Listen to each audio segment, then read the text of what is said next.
How you react to being triggered this holiday season says a lot about you. Notice I didn't say if, because we're going to get triggered. The question is how you react. Maslow says a self-actualized person, you could say self-actualized, enlightened, or just someone that has their shit together. No amount of praise can make you feel better, and no amount of criticism can make you feel worse. So you walk around the world, somebody insults you, no big deal. Somebody says something nice about you, no big deal. You're self-actualized. You're not letting the opinions of others impact you. Now, to reach that level, I'd say it's pretty unattainable. Now, there's moments, and Ram Dass says, if you want to see how enlightened you are, go live with your parents for 3 days. So here we are in the holidays. We're going to be around family. These are often, we get frustrated, we get triggered. People talk about politics. Family brings things up. Now, this week, we haven't even made it to Thanksgiving. I got triggered 3 times. Once in a business setting,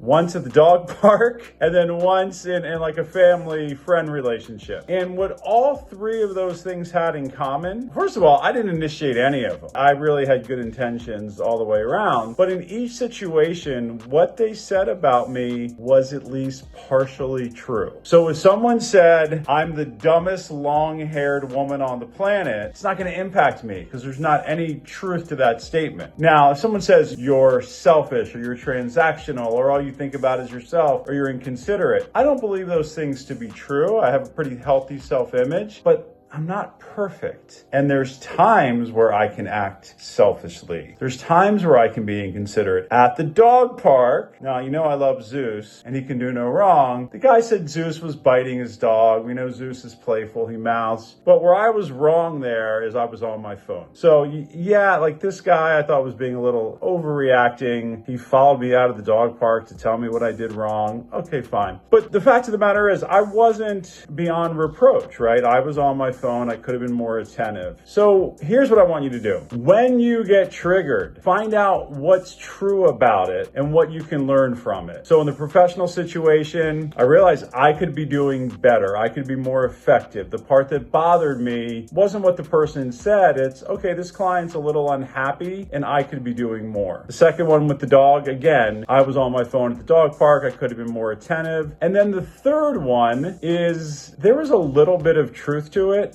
But more than anything else, if it's hysterical, it's historical. I did a video on that before where there was history with this person and what they said I felt was really judgmental. Why did it bother me? So there was some truth to it, and it also alerted to me that this person has a pattern of this behavior. So when you get triggered, use it as a tool for self-discovery. What about these things are true? What can you learn from it? And maybe one thing you can learn from it is you don't want to be around certain people. You need to have better boundaries. You need to clean some things up. You need to take things less personally. Just watch yourself. It's a great opportunity. Look, I love challenges. I love adversity. I don't like conflict. I prefer it to the Cold War, and I like what it can teach us. So I'm looking forward to you all getting a little bit pissed off, a little bit triggered. You got drunk relatives talking about politics and saying things. Ask yourself, what is this teaching me? And if you find yourself getting annoyed, look internally and figure out why, and use it not as a way to get frustrated and retaliate, but as a tool for self-discovery.